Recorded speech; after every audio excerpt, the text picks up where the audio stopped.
Ladies and gentlemen, you're listening to the Mackay T Podcast. Here are your hosts, Ryan Mackay and T Davis.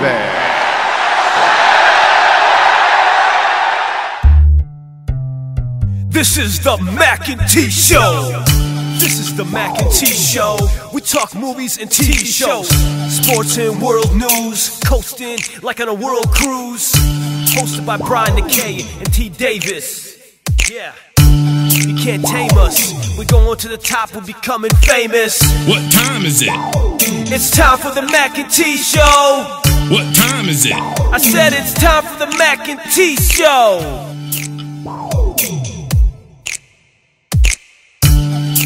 Welcome back to the Mackay T Show podcast.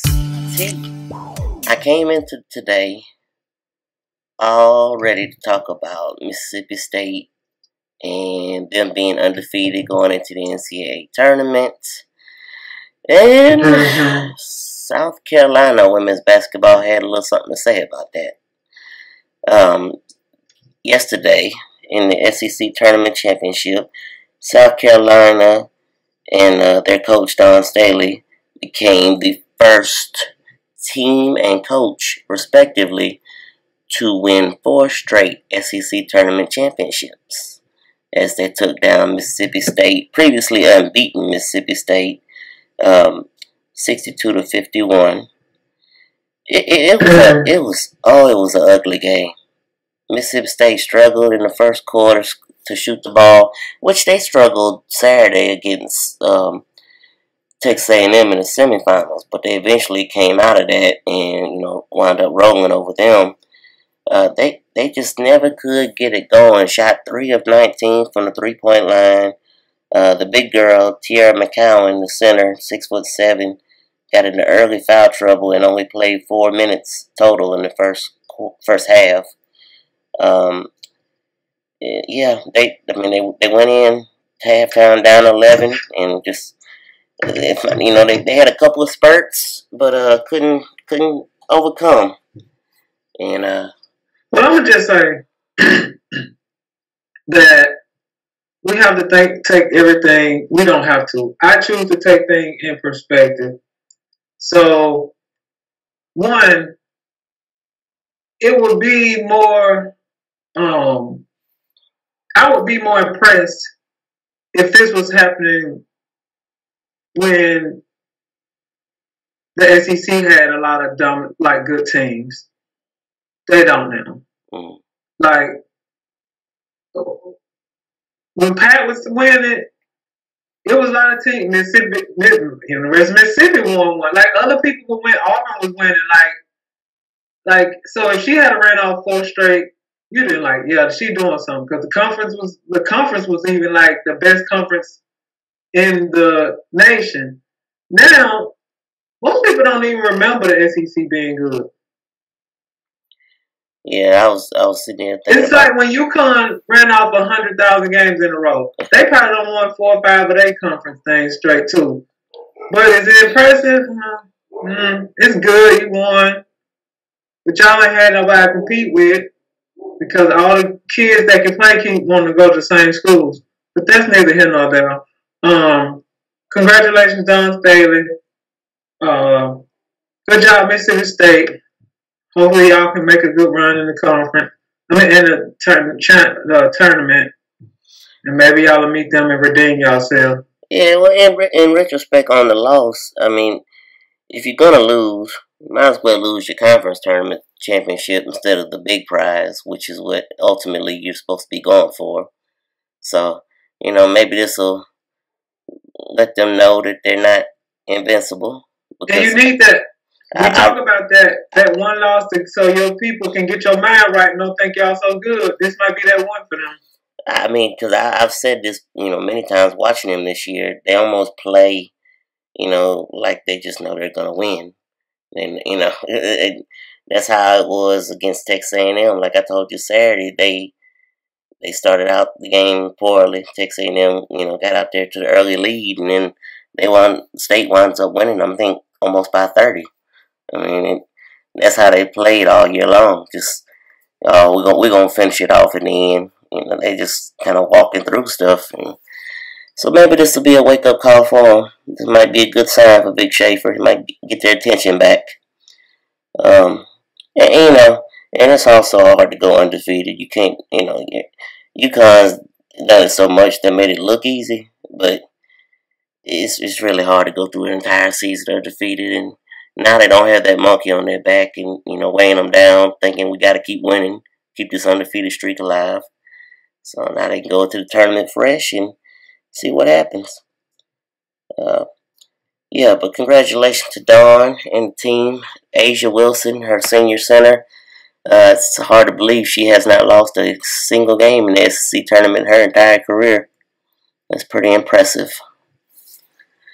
But as we move on, nice. I'll put any of my 90s teams up against them. As we move on to the men's side, the story that we talked about last week when it came to Sean Miller in Arizona, he has since returned to the sidelines coaching, and in a press conference after their most recent game, he refuted all the corruption allegations, and basically there's another story has come out that now refutes everything that was in the original story. And according to this story, relevant FBI wiretaps in this NCAA investigation didn't even begin until 2017, months after. Should we even be talking about this like this? I'm so ashamed. Go ahead. Well, I just want to get it out because, I came hard at Coach Miller last week, so I wanted to make sure that it came, I'd get both sides. But yeah, so the relevant wiretapping didn't even begin in this investigation until 2017, months after 5-star recruit DeAndre Ayton, which is the player's name I could not remember last week, had already committed to Arizona, which would have been in September of 2016. I don't care when your name shouldn't be in this conversation, sir. I don't care when the relevant or not relevant. There's plenty of coaches whose names is not even in this conversation, whose schools are not in this conversation. Why is this a thing? You know you can't pay payers so whether it actually happened or not. Is he saying it didn't happen, or are they just lying? So they lying that you was heard on a conversation talking about somebody coming to your school for money. For $100,000. I mean, I don't know how that gets made up. But well, what? Yeah, I don't know. FBI ain't got they don't have no salt in the game. What they get, they don't gain nothing from lying on you. Well, I don't think he's talking. I think he's more going after ESPN and the people that reported, his name specifically and the player's name specifically. So the president of the school has come out and backed him up. And obviously, he has the backing of everybody there, or he wouldn't be back on the sideline like he is. But I take that with a grain of salt too, because guess what? That man that we know really had the worst. We talk about sexual assault cases and all with the football coach, and they was backing him until they couldn't back him no more. Oh yeah, Baylor. Am I correct? Yeah. Yeah. Oh, he was the athletic director of the President One was all on TV at the podium telling women, parents, your daughters are safe coming to this school. Yeah. And then 6 months, a year later, all this stuff come out. Yeah. So he ain't got nothing else to do but back him. Come on. Y'all, go ahead. I'm sorry. I keep having my outburst. Finish. No. It's going to be interesting. Like we said last week, going to be interesting to see where this goes. Not just as far as Arizona, which has 0 recruits coming in next year with the decommitment of I saw that of Shaq's son, right, who's now going to UCLA. Sharif O'Neal is going to UCLA now. Yes. I just say this. I agree with somebody I heard. I think it was old boy on First Things First. Chris Carter. Not the football player. Nick, white guy. What's his name? Nick Wright. Nick. Mm-hmm. I think it was him. Okay, so if y'all don't want to play the players, go ahead and let boosters or Nike or whatever shoe. Like if they don't want to wear the same shoes, if Adidas want to pay them, let them have shoe bidding wars or whatever. And because the guy, one guy that played basketball, I can't hear analyst too. I wish I could think of his name. He was like, "Oh, then they got to pay taxes." And I was like, "Bro, really? Are you serious? Then they got to pay taxes?" Yeah, I had to pay taxes when I worked at an internship. Like, so what? It ain't like it's unless they making big bucks.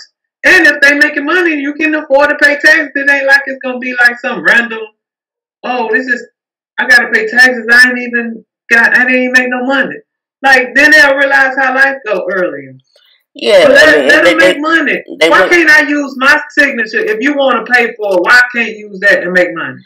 They wouldn't be the first 18, 19-year-old to have to pay taxes. I mean, right? Yeah, like you said, it's like, he was just trying to act like, dang, I wish I could remember his name. He was acting like the school. Oh, this is such a great deal. I mean, when you think about the millions of dollars that you are making, not all of them, and then it's like, oh, a Title IX, they would have to pay everybody. That's when I'm saying now, okay, if you don't want to pay everybody, or you don't think they can afford to pay everybody, which I think they can at least pay a minimum wage if we want it anyway. But okay, if you were on the market and you're worth, if you LeBron, you're worth a little more than some no-name guy that's the 15th player on the bench. You're gonna get more marketing options than that guy. Right. So if a car dealership want to give you a car to drive around so you can do a commercial, let it happen.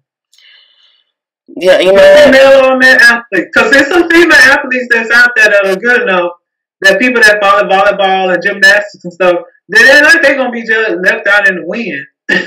Right. That's not a bad idea. Like, say your school is a Nike school, but you are sponsored by Adidas, if they allow those type things. I mean, not a bad idea. Yeah. Because why do you get to make a monopoly on these schools? What if something bad happened to me because of Nikes or whatever, but I'm forced to wear them because I go to University of Florida now, y'all a Jordan brand, and I don't like Jordan. Because Jordan has money in the prison industrial complex because he have money in the prison thing, and this is fact. Like this is a real thing. Like he has some money in that, right? And I don't agree with that. Well, guess what? I gotta wear Jordans anyway. Yeah, I mean they already have shown the ability to make exceptions because Mike Jordan's son wore Jordan sneakers at his school. I don't remember which. I think it was the one at UCF. And I think UCF was they were another brand. They were something like, I don't remember the exact brand. But they were another brand, but he was able to wear his dad's brand shoes. And I think that school has since turned into a Jordan school. But but at the time, if I want to wear Adidas, Adidas want to give me $100,000. Because I don't think Adidas don't care what school you go to. They just want you to have their stuff on. Yeah. And they'll make you stuff that say University of Florida, Ole Miss. So, like, they'll make your gear the right color. They can do all of that. Yeah, it would not be a bad idea to let that be something into consideration. I mean, it would hurt. Yeah, there's so many of them kids that don't have cars because a lot of them are poor. So I don't, it's nice to be Sharif or LeBron James kids ain't gonna have to worry about nothing like that. Shaq kids, none of that. But it's a bunch of kids out here struggling. So again, if I can come and do a couple commercials and you will give me a car to drive around, whether you want me to lease it or have it, why not? Yeah, definitely something that's gonna have to be thought about because I think something's gonna happen eventually. As much as people want to fight against it, y'all get to keep all that money that you don't want to share. That's the biggest, regardless of everything, I think that's the biggest problem NCAA has, is they think it's going to be money out their pocket, which it really isn't. It won't be if they just sit and think through it and talk about amateurism and all that.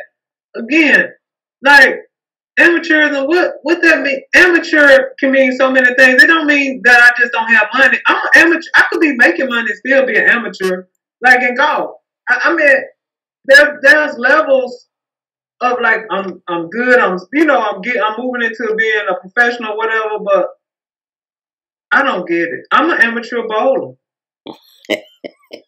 But what if I don't make some money doing it? Now I lose my amateur status. Right. According to the NCAA. Yeah. Yeah, this is, like I said, this is something we'll be talking about for a long time, I'm sure. But because it's going to keep going back and forth with what they're going to do. But, you know, moving on. Did you get the email I sent you this week with the possible topics for the show? Oh, yes. I saw the foolishness. So you saw this about and mind you, listeners, I know we don't speak about baseball often. I think Larry, when he came on the show, was the only person that's ever even referenced baseball on this show. We're like, I'm sorry, that ain't what we do here. But let me stop, because this is a very serious story. But a Texas Wesleyan head coach, Mike Jeffcoat, who has since the story broke, has been fired. He. Oh, great. Yeah. Lord have mercy. He got a email request about some information from Gavin Bell, who was the high school recruit from Denver, Colorado. He told y'all, we don't take weed heads. We don't even recruit from y'all state. Yeah, that is not funny. I'm sorry. Yeah, Jeffcoat, who is a former Major League Baseball player, replied to this email, and in the email he put, in the past, players have had trouble. Players from his state had trouble passing their drug test, and they've made a decision to not take a chance on student athletes from your state. And this was the line that I think really, and above everything else, really just shot him in the foot. He said, "You can thank your liberal politicians." Yeah. Just some foolishness. So yeah, he decided he wanted to bring politics and geographical. I mean, it's just so much that he brought into this that make you think, okay, it's fine if you think that way about a certain situation, but think it and don't say he put it in an email. You can say it. I mean, you might be being recorded, but then when you put it in an email, yeah. And for everyone who's confused, I know I haven't really made it very clear, but Colorado is one of the, I believe, 6 states now that legalized marijuana. And that's where this kid was from. I don't know what to say. He's just ignorant. I don't even know. I don't even know what to tell him. He ain't. But make a healthy choice, please. Gotcha. Yeah. Make a healthy choice. Yeah. I mean, obviously, there's not much more to this story other than he's been fired at this point. But the president of the school had come out and stated that he wanted to make sure that the recruit knows that the comments contained in the email absolutely do not express the value of this university, and we would love to have him here as a student. I mean, he must have been feeling some kind of way, because it don't seem like I don't know why he would. Like I said, I mean, it's one thing to think that way and to talk about it with your people. If you amongst your family, friends, whatever, you can talk about it, but do not bring politics and how you feel about certain states' laws into a possible recruit. And I mean, I know he said in the email, he put a blanket on all of the whole state. Every student around that. There's plenty of people that ain't smoking weed, don't care about it, none of that. I don't know how he just gonna make a blanket statement like that. Yeah, I mean, I'm telling you, he was feeling some kind of way. Yeah, and he let his feelings be known. But Last thing I want to talk about, and fine. I know we talked about it last week a little bit. I just want to touch up on it some more as I've read more into it. Martin, the reboot. Looks like it's gonna happen. I guess this was early February where TMZ caught Martin Lawrence, Tisha Campbell Martin, and Tachina Arnold outside of the steakhouse. And, they were real coy about everything, about why they were all together.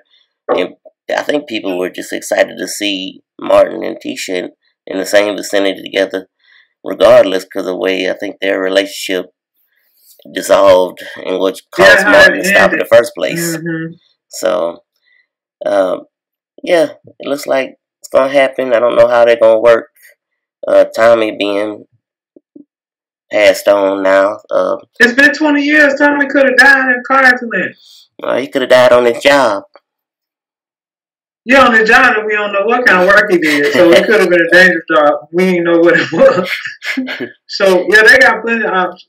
So I know you and I were talking, and, as we were talking about the reboot, I think we talked about this more off air than anything. Like I told you, I think I heard Sister was in talks to come back. Let's see, as far as, just new things coming out, coming to America. Has been rumored for years, but I believe they're finally starting to write it. There's another Rush Hour in the works. Jackie Chan and Chris Tucker finally got on board for that. We don't have enough of that. And speaking of Chris Tucker, there's going to be another Friday. Last Friday is what they're going to call it. So that's going to be something. And he's actually going to be a part of it, which he hadn't been a part of the Friday series since the beginning. Can they afford him now? I guess so. I just, the movies, the movies are one thing, but the TV show reboot, unless you're just going to really retool it and make it its own, I feel like all these reboots could really just be done in like an hour or 2 hour long special. Let them all come back, see each other. And Living Single was the other one, where they talked about a reboot. Just make it like an hour or 2 hour long special, because most time, the reboots come and, 2 or 3 episodes in, people are tired of it. They're like, okay, yeah, we've seen them all back, wonderful, and, the ratings are going to drop, blah, blah, blah. I just don't want to see that happen, because I know all these shows were 90s shows that I grew up on and loved, so I don't want to see all that come back and it just flop. So, I just like... unless they're ready to talk about some real issues.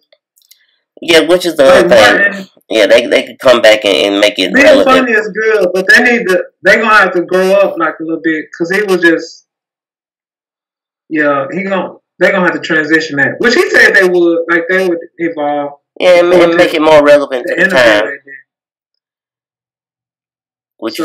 There's plenty to talk about that's going on out here in these streets.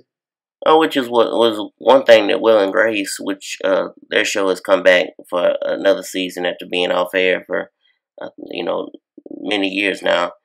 The one thing they have done is make it more relevant to the time. I mean, you can tell that they're making a conscious effort to bring everything that's going on in the White House into their writing and into their episodes. Okay, so I have my own little list, my own agenda. Okay, what you got? What is your thoughts on Lonzo Ball? My thoughts on him?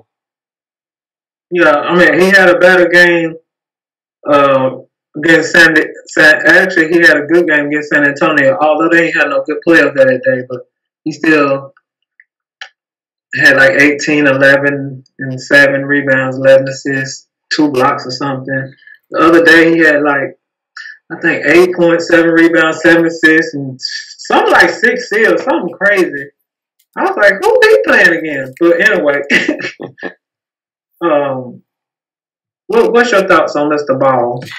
I think statistically, if you look at his numbers, his shooting percentage is steadily increasing, which is a good thing. I think that was one of the drawbacks on him early in the year, where he just was shooting awful from the field. And that seems to be getting better. His shot selection is better. Everything seemed to be improving since his daddy went to Lithuania with his two brothers. Funny how that worked out. That's hilarious. And yeah, he had 6 steals against the Heat. 8 points, 6 assists, 7 assists, 6 rebounds, and 6 steals. Yeah, then he had a double against the Spurs, 18 and 11, I believe it was, assist. And 7 assists, 7 rebounds. 2 blocks of steal. Yeah, I think eventually but he can't be your star. He's not gonna be your star. I mean, he needs pieces around him. He needs stars to come with him. Which maybe that's what they're banking on. Maybe they're hoping somebody will sign this summer or next summer. Well, you the Laker fan, tell us your thoughts. Oh, he gonna be like he gonna be just a solid piece, you know. Until he can shoot better at free throw line, I can't have a point guard shooting 48% or something stupid from the free throw line. And I don't see his stat on here right now, but I'm pretty confident it's still too low. And he got some work to do this summer. Cause he get to the basket, he ain't got a lot of creativity in finishing. No, not a lot of flash. Like it's a left hand layup, a right hand layup. He be trying to floater. His shot's so awkward and ugly. It's difficult to shoot a floater with that kind of shot. I don't know what the Lakers gonna do because LeBron ain't coming to play for us. And I mean, I don't know who else we could get. Kawhi making up with the Spurs. Yeah, and the Jordan brand. He's out there wanting more money from the Jordan brand. Kawhi is the quietest. How much money he was getting, O'Brien? These people got like Adidas is giving what's his name like $200 million something for Harden. James Harden. We know that LeBron got the lifetime thing. Under Armour paying Curry a boatload of money. They show his shoe contract. He ain't even getting 10% of what they make. Like I don't think his is in the like double digits of millions. Yeah. So they need to give him some more money. I don't care that he quiet. Y'all better find a way to get him the sneaker, the quiet assassin or something. I don't know what silent assassin. I don't know. Y'all need to figure it out. Yeah, I think it's more them just being cautious with, because we haven't seen him play since last year's playoffs. He hadn't. No, but I mean, I'm sure some other people out here got better shoe deals. Oh, I agree.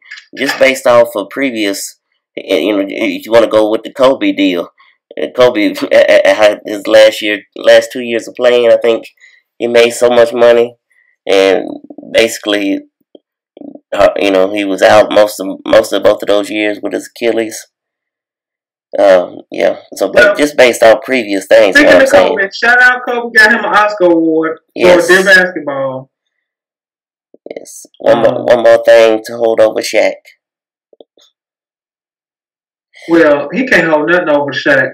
If they had to stay together, we wouldn't be having a lot of conversations about Michael Jordan and all them, because I'm sure they would ran off 4 or 5. Yeah, championships together. That was I don't know what else was in the category. I did not watch the Oscars. But I had a feeling that he would win. I was sleeping. I had a feeling his animated deal would win, because it was well done, and I really liked It was nice, the little piece I saw too. Yeah, it was very good. I was like, oh, that's pretty cool. Yeah, very, very good. I think they showed it at his retirement ceremony. Was the first place I saw it. Yes, that's where I saw it. Very good. So yeah, congrats to him. Okay, let's talk to the kids for a minute, Brian. Let's talk to the children. Okay. Children, all of you that play, basketball or some sport like soccer or something. Well, I can't speak for soccer because I don't know how they start and then finish and go. It does not matter that you are a starter. People always ask you, do you start? Well, I want to know, do you finish? Because that's really when it's crunch time. Can the coach have you out there on the court? You can put anybody there at the beginning of the game. Or are you playing the most minutes on your team? Like, that's really what's valuable. Playing a lot of minutes and being out there at the end. I don't know how we came to think that starting. Yes, we know that's usually the best. You're going to have your best 5 players out there. But sometimes your best 5 might not be able to, one of them might not be able to shoot free throws. So guess what? They don't even get to finish the game. Right. You got to get up here and sit with the rest of us. But sometimes, the coaches always say stuff like, well, every possession counts. So if I'm playing the most minutes, then my contribution to the game may be more important than some of the starters that's not playing as many minutes because they have foul trouble or whatever that might look like. What's your thoughts on this whole starting thing? I agree with you. Because that was some of the reasons that... Go ahead. No, you go ahead. Go ahead. No, that was somebody had brought that up as to one of the reasons they think that old boy threw that soup at the coach, that he might have been the deliverer of the news that he wasn't starting. Cavaliers guy, J.R. Smith. J.R. Smith. Well, and that's, I didn't know that, that was a possibility, but it doesn't surprise me considering he pouted the first part of the season when Dwayne Wade was starting over him. I mean, he seems to be that kind of person. But no, I agree with you. I think that it's not about who starts, really. It's about who finishes. Because, like I said, I believe last week when we were talking about college basketball, there was, I don't know if we said this on air or not. I know I spoke about this with somebody. Maybe I was talking with my brother about it. I'm sorry. Maybe, look, I thought it was a podcast. No, maybe it was my brother I was talking to us about. We were talking about Kentucky. And, what would have been if, all these guys would have stayed in college, who would have been seniors at this point, who would have been freshmen, but, all together. There was a team that he had with, all those freshmen on it, where Karl Anthony Towns, who was one of the best players in the NBA right now, wasn't even starting. He didn't even start his freshman year, and that he came out to the NBA afterwards. But, I mean, he didn't start on that team. And he still played, majority minutes. He was one of the leading scorers. And he was one of the top draft picks in the NBA. So there's a perfect example. Albeit, obviously it's Kentucky and they're known for having, big time recruits come to them. But there's a perfect example of someone who didn't start for his college basketball team, wound up being one of their leading scorers, one of their most productive players, and wound up being, I think, first pick in the NBA draft. Wasn't even a starter. Yeah. This whole starting thing, it's getting to be too much. People, how many points you have? Well, it's nice to average 30 points. If you got to get 25 shots to get it, don't nobody care. Because the next question ain't, I average 21. Well, what's your average field goal attempts? Like, nobody asks that as the next question. I shoot about 19 times a game. But that's not, that's one of the reasons the Mississippi kid, he played for the Warriors. He was a journeyman at the end. Monte Ellis. Yep. Monte. When y'all talked about him, and I'm using y'all loosely. When you talked about him, I remember we was, were we there together? Was that when I was in 05? When he was still down there? Yes. Yeah, that was my first year. Mm-hmm. Okay, so I saw him play, because I was, this kid. I was like, he's shooting every shot. Like, I'm so not impressed. He was coming over half court shooting. I was like, anytime he touched the ball, the other 4 players might as well have run down the court to go the other way and get back on defense. Because he was not, and that's pretty much the same thing he took into the NBA. And that's pretty much the reason he's not there now. Because he said he couldn't play with Steph Curry. Because basically he wasn't going to be able to shut the ball. And he knew playing with Steph Curry, he was going to have to, because that's another score. And he never learned how to play without the ball, which is partly the reason that he probably wasn't as successful as he could have been. Because he was a talented scorer, but he had to do one-on-one ISO stuff. It wasn't come off, catch and shoot or something. So yeah, I mean, I it's need funny. to be well rounded. It's funny. I think this was talked about on one of the talk shows I listened to. I can't remember which one, but they were saying there was a point in the Golden State Warriors' history in the last few years before they went on this little run. There was a point where there was actual discussion on who they were going to keep, Monta Ellis or Steph Curry, because they had to get rid of one of them, and they wound up getting rid of Ellis. Well, I know they're glad they didn't get rid of Stephen. Yeah.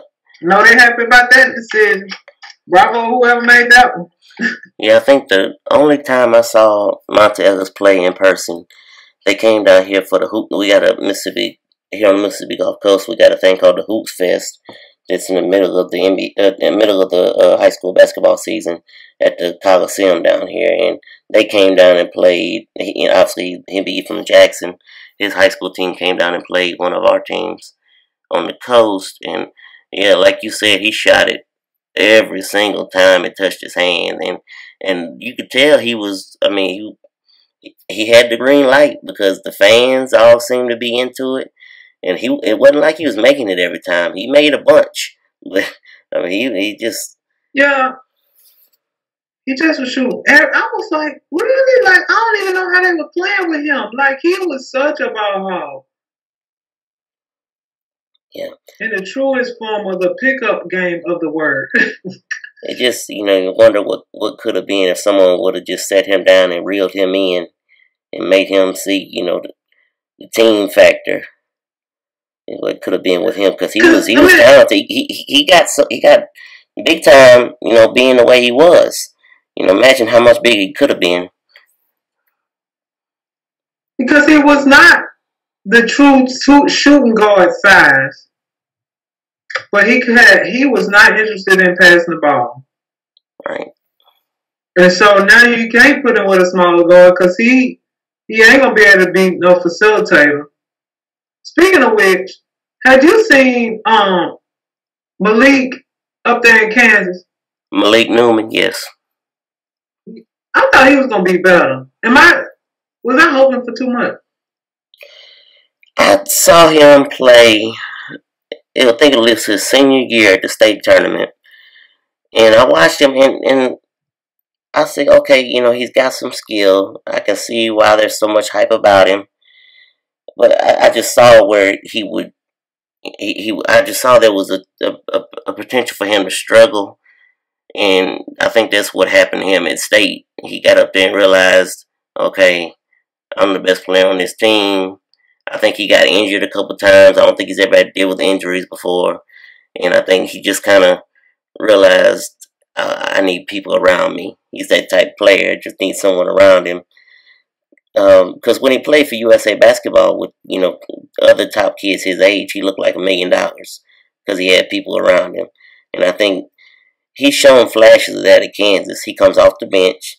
I think he set some kind of record a couple weeks ago where he had the most points scored off the bench for a Kansas player in Kansas history. I think he had like 30-something. I can't remember the exact total. But I think he's not... I think, like you said, we probably expected too much. And we're not getting what we expected. When you look at him from before his senior year, like, when they showed him, what was he, about 14, 15, had good handles, conceived for, athletic, but he never evolved. Like, his shot is not consistent, like you would think he would. With his daddy being a basketball player, I don't know how his daddy played, but you would think some of his skill set would be better, like moving without the ball, actually working on your shot, not to rely solely on your athleticism, because everybody's going to be athletic at some point, like you. If I remember correctly, his daddy was more, I know he played in the post, and I think he was just more of a jump player. He wasn't really, a big-time scorer. He did all the little things. But there's a bunch of jump players that wind up doing what? Coaching.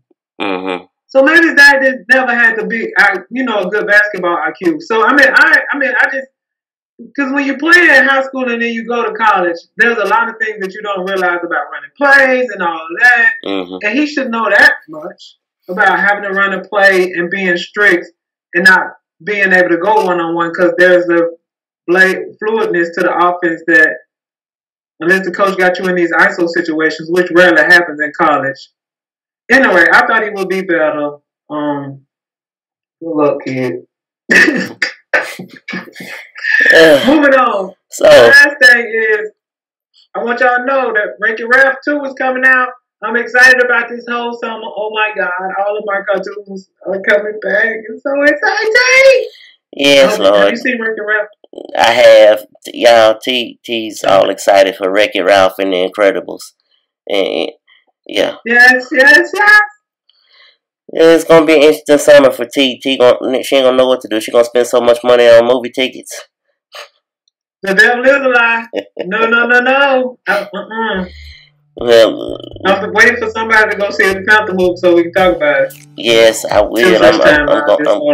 All my thoughts. I'm going to get on that. Hopefully we'll be talking about this next week. But before T goes on any more tangents, let me go ahead and say I am your host, Brian Mackay, and I am with T. Keep over Line Davis. And this has been the Mackay T Show podcast. Thank you for listening. This is the Mackay T Show. This is the Mackay T Show. We talk movies and TV shows, sports and world news, coasting like on a world cruise.